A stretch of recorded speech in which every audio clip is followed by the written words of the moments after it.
Students, मैं doctor Meenakshi Meena. आज की आपकी क्लास बीए पार्ट थर्ड की सोशियोलॉजी के क्लास है। बीए पार्ट थर्ड के स्टूडेंट्स के लिए क्लास आयोजित की जा रही है।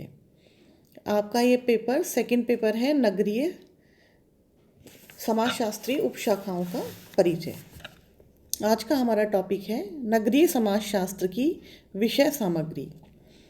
नगरीय समाजशास्त्र के अध्ययन क्षेत्र को ध्यान में रखते हुए आज हम इस विज्ञान के अंतर्गत विभिन्न विषयों का अध्ययन किया जाता है, उन्हें निम्नांकित 7 भागों में विभाजित करके स्पष्ट किया जा सकता है। पहला है नगरीय पारिस्थितिकी। पार्क द बर्डेस, ओडम तथा मैकेंजी ने नगरीय पारिस्थितिकी को नगरीय समाजशास्त्र की वास्तविक विषय वस्तु के रूप में स्पष्ट किया। इन विद्वानों के अनुसार नगरीय पारिस्थितिकी का तात्पर्य उन सभी दशाओं से है जो नगरीय समुदाय के जीवन को प्रभावित करती हैं। इन दशाओं को नगर की सांस्कृतिक, आर्थिक, प्रशासनिक तथा जनसंख्यात्मक विशेषताएं कहा जा सकता है। दूसरा है नगरीय आकारिकी।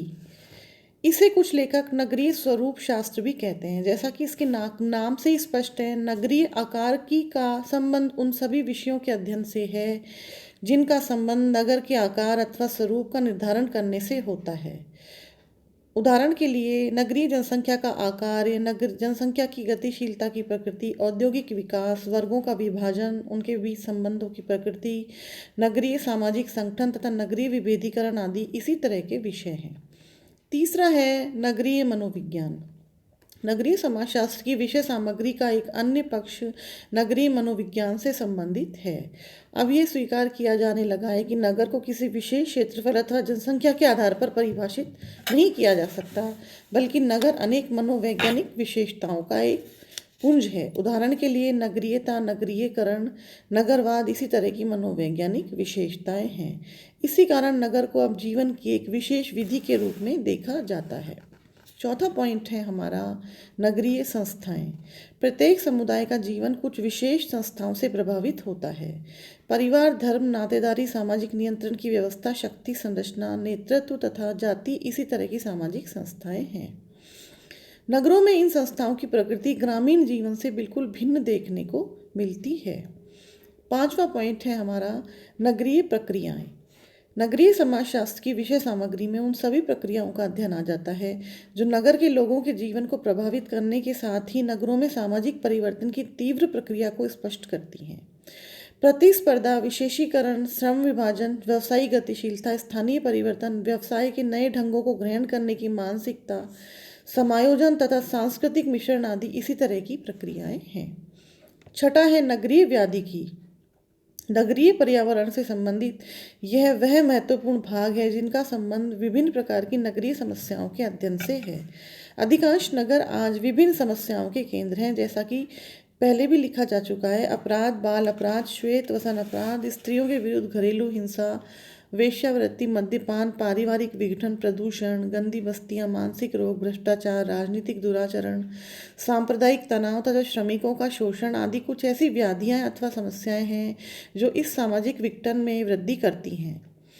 नगरीय समाजशास्त्र की विषय वस्तु में इन समस्याओं का अध्ययन इसलिए सम्मिलित किया जाता है जिससे कि उनके कारणों को समझकर इन समस्याओं के प्रभावों को कम किया जा सके। लास्ट पॉइंट है हमारा सातवां नगरीय पुनर्निर्माण। इसका संबंध उन सभी प्रयत्नों से है जिनके द्वारा नगरीय जीवन को अधिक स्वस्थ बनाने का प्रयत्न किया जाता है।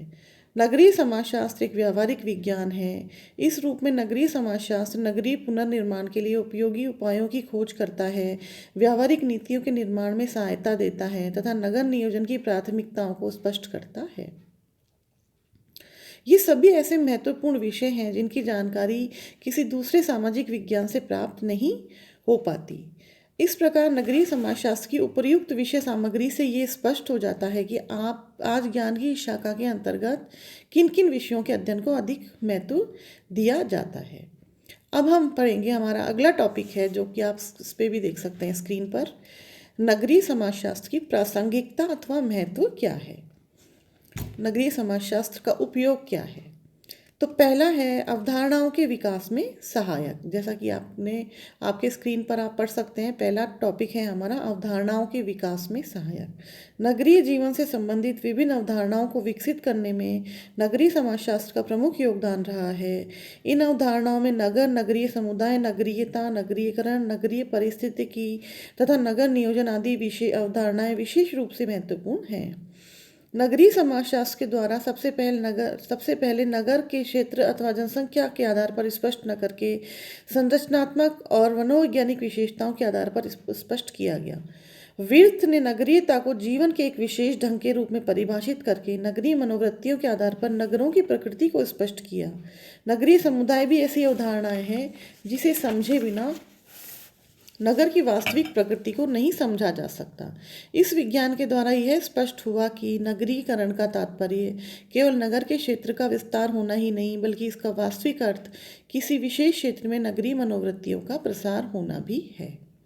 दूसरा पॉइंट हमारा है नगरीय समस्याओं का वैज्ञानिक अध्ययन। नगरीय समाजशास्त्र ज्ञान की वह विशेष शाखा है जिसकी सहायता से नगरीय जीवन से संबंधित समस्याओं का वैज्ञानिक अध्ययन करना संभव हो सका। द्वितीय विश्व युद्ध के बाद जब सभी समाजों में नगरों का तेजी से विकास होना शुरू हुआ तो यहाँ का जीवन विभिन्न समस्याओं से प्रभावित होने लगा। नगरों का आकार बढ़ने लगा और आवास और गंदी बस्तियों की समस्या पैदा हुई। दूसरी ओर गंदगी बढ़ने से स्वास्थ्य की समस्या ने भी गंभीर रूप ले लिया। उद्योगों से पैदा होने वाले प्रदूषण से इस समस्या की और अधिक वृद्धि हुई। स्थानीय गतिशीलता के बढ़ने के साथ ही व्यक्तिगत, पारिवारिक और सामुदायिक विघटन में भी वृद्धि होने लगी।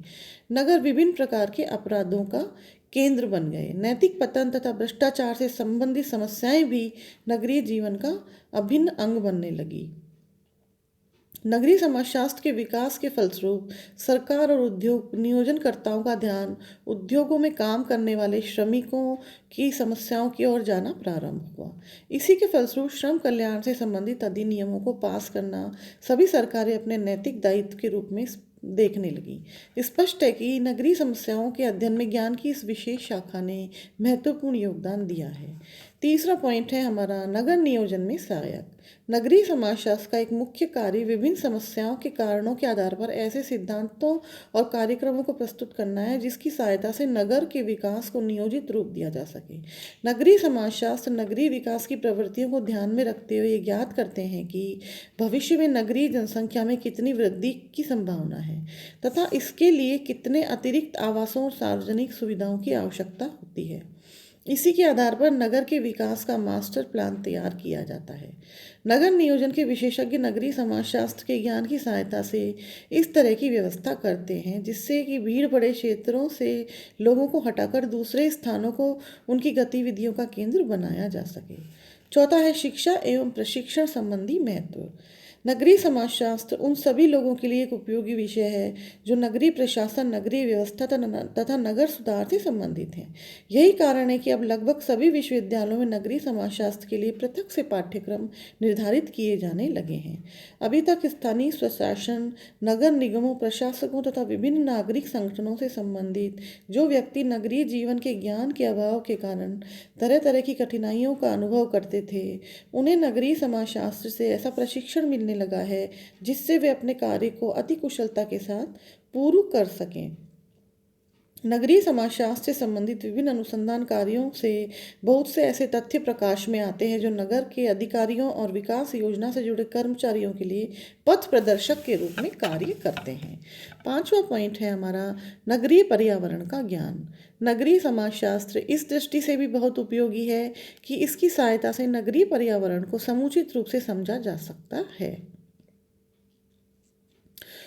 हाउस ने लिखा है कि नगरीय पर्यावरण से अनभिज्ञ व्यक्ति द्वारा नगरीय समस्याओं के समाधान का प्रयत्न करना उसी तरह का कार्य करना है जिस तरह दिशा के ज्ञान के बिना नाविक अथाह समुद्र में भटकते रहना। नगरीय समाजशास्त्र के द्वारा ही नगर की उन आधारभूत विशेषताओं को समझा जा सकता है जो नगर के लोगों की पारस्परिक संबंधों और अंतःक्रियाओं की प्रकृति को निर्धारित करती हैं।